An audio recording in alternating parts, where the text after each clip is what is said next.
श्मशान की राख में लिपटे, हाथों में मानव खोपड़ी और मृत्यु से परे दुनिया की खोज में लीन अघोरी साधु। आखिर कौन है ये रहस्यमयी साधक? क्या ये सच में तंत्र मंत्र की असीम शक्तियों के स्वामी हैं या केवल समाज की भ्रांतियों का शिकार? क्या शव साधना से वे अलौकिक शक्तियां प्राप्त करते हैं? और सबसे चौंकाने वाला सवाल, क्या ये साधु सच में जीवन और मृत्यु के रहस्यों को समझ चुके हैं? इस वीडियो में हम आपको ले चलेंगे अघोरियों की रहस्यमयी दुनिया में, जहां आस्था, भय और तंत्र की सीमाएं धुंधली हो जाती हैं। क्या आपने कभी सोचा है कि श्मशान की राख में लिपटे, इंसानी खोपड़ी को थामे और मृत्यु के रहस्यों में डूबे अघोरी साधु क्यों समाज में इतने रहस्यमय और भयावह माने जाते हैं? क्या इनका जीवन केवल डरावना है या इसके पीछे कोई गूढ़ सत्य छिपा है? आज हम आपको एक ऐसी दुनिया में ले चलेंगे जहां भय और आस्था की सीमाएं धुंधली हो जाती हैं। अघोरी साधु अपने कठोर तप और विचित्र अनुष्ठानों के लिए जाने जाते हैं। वे शवों का मांस क्यों खाते हैं? श्मशान में रात के अंधकार में वे किन रहस्यमयी साधनाओं में लीन होते हैं? और सबसे चौंकाने वाली बात, क्या सच में वे महिला के मासिक धर्म के दौरान उनसे संबंध बनाकर किसी गुप्त तांत्रिक साधना को पूर्ण करते हैं? यह सब सुनने में जितना रहस्यमय लगता है, उतना ही इसका आध्यात्मिक पक्ष भी है। श्मशान घाट, जहां आम लोग जाने से भी कतराते हैं, वहीं अघोरी इसे अपनी साधना का पवित्र स्थल मानते हैं। यह साधु मृत्यु के रहस्यों को जानने और आत्मा की अनंत यात्रा को समझने के लिए कठोर साधना करते हैं। लेकिन सवाल उठता है कि इन अघोरियों की मृत्यु के बाद उनका अंतिम संस्कार कैसे होता है? और क्या सच में महिला अघोरी भी होती हैं जो समाज की नजरों से छिपकर अपने गूढ़ रहस्यों को साधती हैं? इस डॉक्यूमेंट्री में हम अघोरी साधुओं के वास्तविक जीवन, उनकी रहस्यमयी क्रियाओं और उनके अनुष्ठानों की गहराई में उतरेंगे। सदियों से इनका जीवन और इनकी चमत्कारी शक्तियां लोगों के मन में डर और जिज्ञासा का कारण बनी हुई हैं। उनके अनुष्ठानों में शव साधना, तंत्र मंत्र और विचित्र क्रियाएं शामिल होती हैं जो हमारी समझ से परे हैं। अघोरी साधु समाज की परंपराओं को क्यों ठुकराते हैं? उनके गले में हड्डियों की माला, हाथों में मानव खोपड़ी और उनकी आंखों में वह तेज क्यों होता है जिसे देखकर अच्छों का साहस डगमगा जाए? काले चोगे में लिपटे ये साधु क्या सच में किसी रहस्यमय और अलौकिक शक्ति के प्रतीक हैं? हम भोजन को पवित्र मानते हैं, लेकिन अघोरी साधु शवों का मांस खाते हैं और मानव खोपड़ी, जिसे वे कपाल कहते हैं, उसी में भोजन ग्रहण करते हैं। ये उनके लिए घृणास्पद नहीं, बल्कि शिव के कपालधारी रूप का अनुसरण है। वे मानते हैं कि शिव का हर रूप पवित्र है, चाहे वह शव हो, मल्ल हो या फिर राख। उनके लिए श्मशान की राख केवल एक प्रतीक नहीं, बल्कि एक आध्यात्मिक शक्ति का माध्यम भी है। वैज्ञानिक दृष्टि से भी इसमें मौजूद कैल्शियम, फास्फोरस और अन्य खनिज तत्व त्वचा को रोगों से बचाने में सहायक होते हैं। अघोरी साधुओं के लिए माता काली और भगवान शिव का भैरव रूप उनके सबसे बड़े गुरु हैं। जिस प्रकार शिव और काली ने मुंडमाल धारण की है, उसी प्रकार ये साधु भी मुर्दों की खोपड़ियों का हार पहनते हैं। यह केवल उनकी साधना का एक हिस्सा नहीं, बल्कि उनके लिए एक दिव्य प्रतीक है जो उन्हें जीवन और मृत्यु के बंधनों से मुक्त करता है। लेकिन अघोर पंथ केवल भय और विचित्रता का नाम नहीं है। इसके पीछे एक गहरी आध्यात्मिक अवधारणा छिपी है जो मृत्यु के भय को समाप्त कर जीवन की सच्ची अनुभूति की ओर ले जाती है। क्या आप इस रहस्यमय यात्रा के लिए तैयार हैं? अगर हां, तो इस डॉक्यूमेंट्री को अंत तक देखिए और इस अलौकिक यात्रा का हिस्सा बनिए। हमारी पूरी टीम ने इस डॉक्यूमेंट्री को तैयार करने में अनगिनत घंटे मेहनत और समर्पण किया है, ताकि आप तक सबसे रोचक और सटीक जानकारी पहुंचे। अगर आपको हमारा प्रयास पसंद आए तो हमारे चैनल को सब्सक्राइब करके हमारा समर्थन करें। आपका एक सब्सक्रिप्शन हमें और भी अनोखी और रहस्यमयी कहानियां आपके सामने लाने की शक्ति देगा। तो चलिए, इस यात्रा में हमारे साथ आइए और अघोरी साधुओं के रहस्यों की परतें खोलिए। अघोरी साधुओं की दुनिया में प्रवेश करते ही रहस्य और विवाद का पर्दा गहरा हो जाता है। क्या आपने कभी सोचा है कि ये साधु, जिन्हें शिव का अनन्य भक्त माना जाता है, अपने जीवन को इतनी चरम सीमाओं तक क्यों ले जाते हैं? उनका सबसे विवादास्पद और चौंकाने वाला पहलू है उनका यौन संबंधों के प्रति दृष्टिकोण, जहां आमतौर पर साधु ब्रह्मचर्य का पालन करते हैं और इसे अपनी साधना का अनिवार्य हिस्सा मानते हैं, वहीं अघोरी इस धारणा को पूरी तरह खारिज कर देते हैं। उनके अनुसार जीवन के हर पहलू को स्वीकार करना और उसका अनुभव करना आवश्यक है, चाहे वह यौन संबंध हो या कोई भी वर्जित कर्म। अघोरी साधु न केवल अधजले शवों का मांस खाते हैं, बल्कि शवों के साथ साधना भी करते हैं। सबसे अधिक चौंकाने वाली बात यह है कि वे मासिक धर्म के दौरान महिलाओं के साथ शारीरिक संबंध स्थापित करने को भी अपनी साधना का एक हिस्सा मानते हैं। सुनने में यह जितना विचित्र और असहनीय लगता है, उनके लिए यह शिव और शक्ति की पूर्णता का प्रतीक है। एक ऐसी अवस्था जहां जीवन और मृत्यु की सीमाएं समाप्त हो जाती हैं। उनका मानना है कि यह प्रक्रिया शिव और काली के मिलन का एक आध्यात्मिक रूप है, जिसमें ऊर्जा और साधना का उच्चतम स्तर प्राप्त किया जाता है। श्मशान के अंधकार में अघोरी अपने रहस्यमयी अनुष्ठानों में लीन रहते हैं। उनके लिए हर चीज पवित्र है, चाहे वह राख हो, शव हो, मल हो या मूत्र। वे मानते हैं कि शिव हर तत्व में व्याप्त हैं और किसी भी वस्तु को अपवित्र मानना उनकी साधना के विरुद्ध जाता है। अघोरी पंथ केवल भय और रहस्य का विषय नहीं है, बल्कि यह आत्मज्ञान और मोक्ष प्राप्ति का मार्ग भी है। लेकिन क्या आपने कभी सोचा है कि एक साधारण व्यक्ति अघोरी कैसे बनता है? यह यात्रा साधना और त्याग का एक अद्भुत संगम है, जो केवल उन्हीं के लिए संभव है जो संसार के हर बंधन से मुक्त होने का साहस रखते हैं। अघोरी बनने की प्रक्रिया जितनी रहस्यमयी लगती है, उतनी ही कठिन और चुनौतीपूर्ण भी होती है। सबसे पहला कदम है जीवन के हर मोह माया, रिश्ते नाते और अपनी पहचान को पूरी तरह त्याग देना। सोचिए, जीते जी अपना ही श्राद्ध या पिंडदान करवाना। यह केवल एक धार्मिक अनुष्ठान नहीं, बल्कि एक प्रतीकात्मक घोषणा होती है कि अब उस व्यक्ति का इस संसार से कोई संबंध नहीं रहा। हमारे सनातन धर्म में जीवन और मृत्यु के बीच 16 संस्कार बताए गए हैं, लेकिन अघोरी बनने की यात्रा इन्हीं संस्कारों को त्यागने से शुरू होती है। क्या आप अघोरी साधुओं की इस रहस्यमयी दुनिया के बारे में और अधिक जानने के लिए तैयार हैं? यदि आपके पास इस विषय से जुड़ी कोई नई जानकारी है, तो हमें कमेंट में जरूर बताएं। सबसे दिलचस्प और अनोखा कमेंट हम पिन करेंगे, क्योंकि आपके विचार हमारे लिए महत्वपूर्ण हैं। हमारी पूरी टीम ने इस डॉक्यूमेंट्री को तैयार करने में असंख्य घंटे लगाए हैं, ताकि आप तक सबसे रोचक और वास्तविक जानकारी पहुंचे।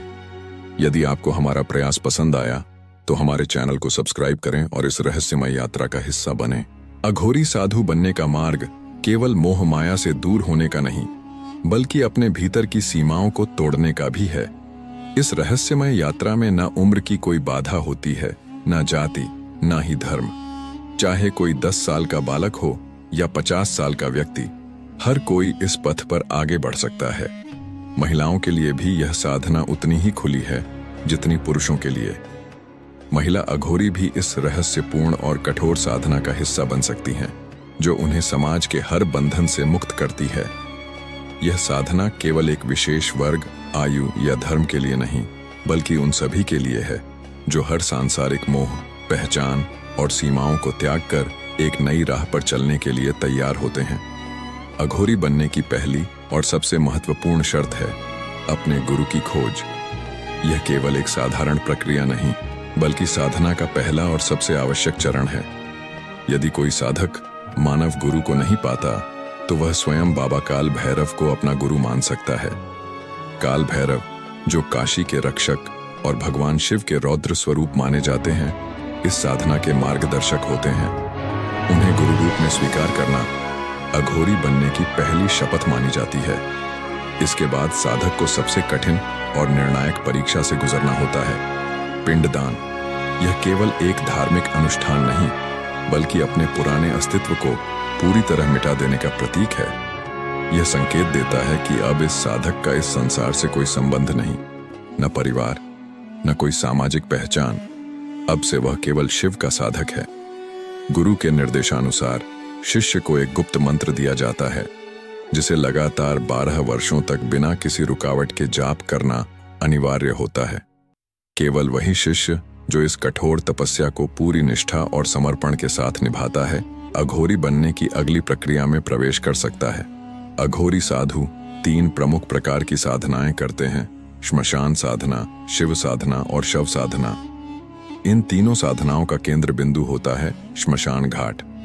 साधना शुरू करने से पहले अघोरी अपने शरीर पर श्मशान की भस्म लपेटते हैं, काले चोगे धारण करते हैं और फिर इस रहस्यमय यात्रा की शुरुआत करते हैं। शव साधना सबसे कठिन और रहस्यमयी मानी जाती है, जो पूर्ण अंधकार में की जाती है। इसमें एक शव को मांस और मदिरा का भोग अर्पित किया जाता है और यह प्रक्रिया तब तक चलती है जब तक साधना अपने चरम पर नहीं पहुंचती। ऐसा कहा जाता है कि जब यह साधना पूर्ण होती है तो शव स्वयं साधक को उत्तर देता है।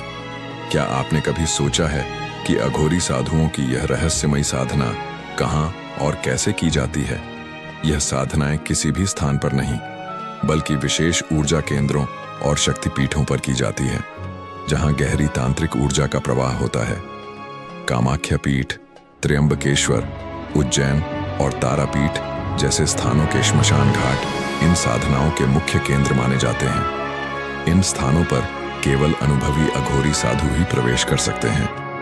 इन तीर्थ स्थलों पर अघोर साधना के 3 विशिष्ट प्रकार होते हैं, जिनमें प्रत्येक की अपनी अनूठी प्रक्रिया और उद्देश्य होते हैं।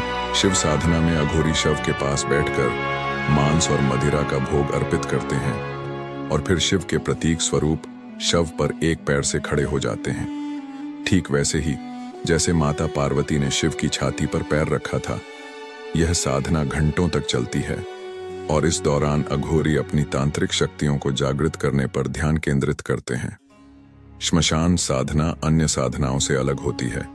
इसमें अघोरी मृतक के परिवार को भी अनुष्ठान में शामिल करते हैं। यहाँ शव के बजाय शव पीठ की पूजा की जाती है और प्रसाद के रूप में मांस व मदिरा के स्थान पर दूध से बना मावा चढ़ाया जाता है।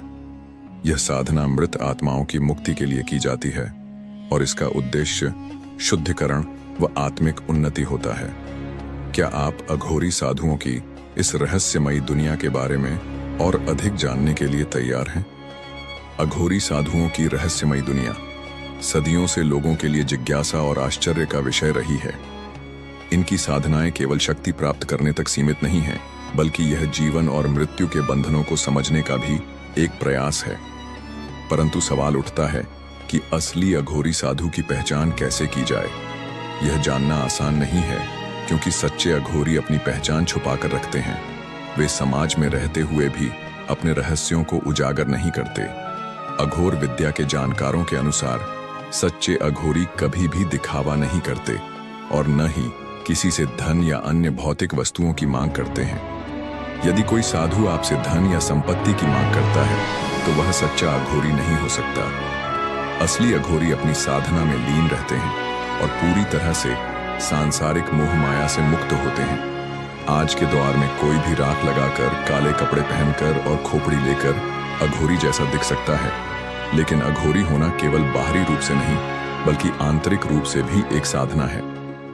इनकी असली पहचान उनके गहरे आत्म संयम और ध्यान की अवस्था में छुपी होती है। असली अघोरी समाज से दूर रहते हैं और सांसारिक जीवन में रुचि नहीं लेते। उनके लिए जीवन और मृत्यु का भेद मिट चुका होता है। कहा जाता है कि अघोरी साधु बाहर से कठोर और भयावह लग सकते हैं, लेकिन उनके भीतर गहन करुणा और जन कल्याण की भावना होती है। यदि किसी पर उनकी कृपा हो जाए तो वे उसे अपनी सिद्धियों का लाभ देने से पीछे नहीं हटते।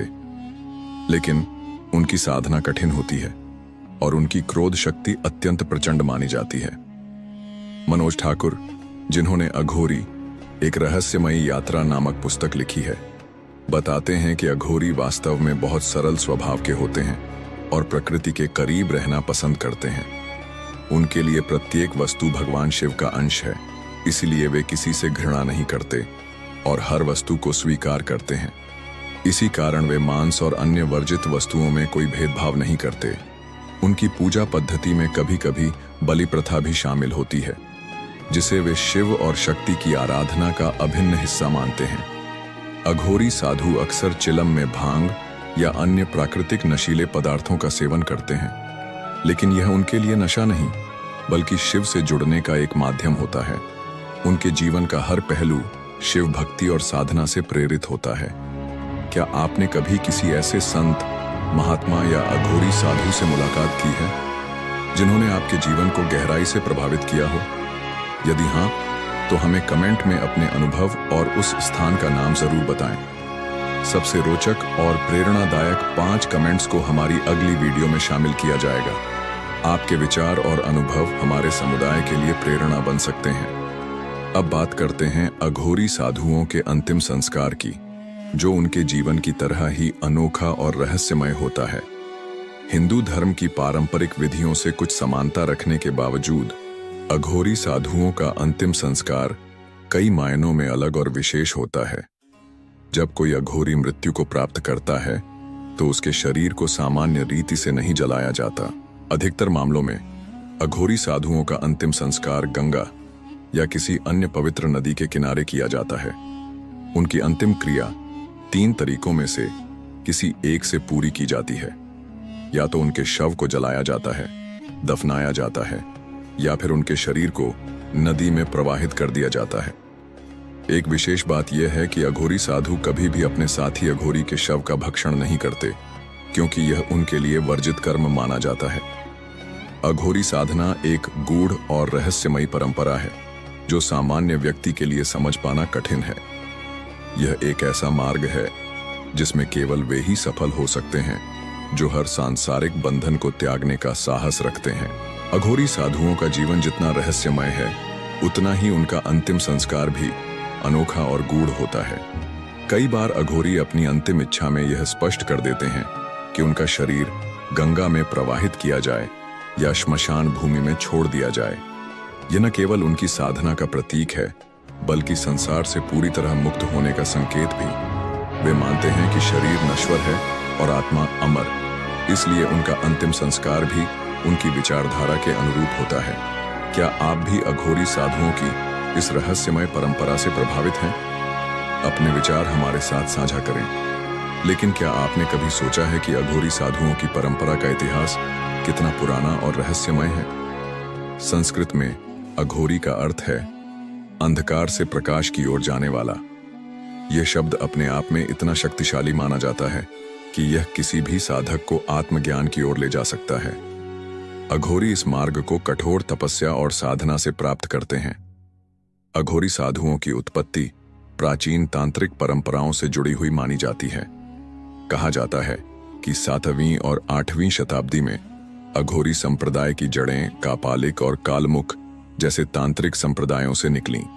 ये संप्रदाय अपनी उग्र तंत्र साधनाओं के लिए प्रसिद्ध थे, जिनमें मानव खोपड़ी से भोजन करना, मांस और मदिरा का भोग लगाना, शवों की पूजा करना और यहाँ तक कि बलि देना भी शामिल था। इन्हीं परंपराओं से अघोरी संप्रदाय का जन्म हुआ, जिन्होंने जीवन और मृत्यु के भेद को मिटाने की साधना की।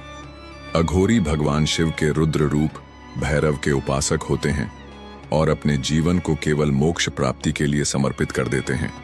उनका विश्वास है कि आत्मा और परमात्मा में कोई भेद नहीं होता। वे जीवन के 8 प्रमुख बंधनों काम, क्रोध, लोभ, नशा, भय, घृणा, मोह और अहंकार को त्याग कर आत्मज्ञान की ओर बढ़ते हैं। उनकी साधना का अंतिम लक्ष्य मोक्ष प्राप्त करना है।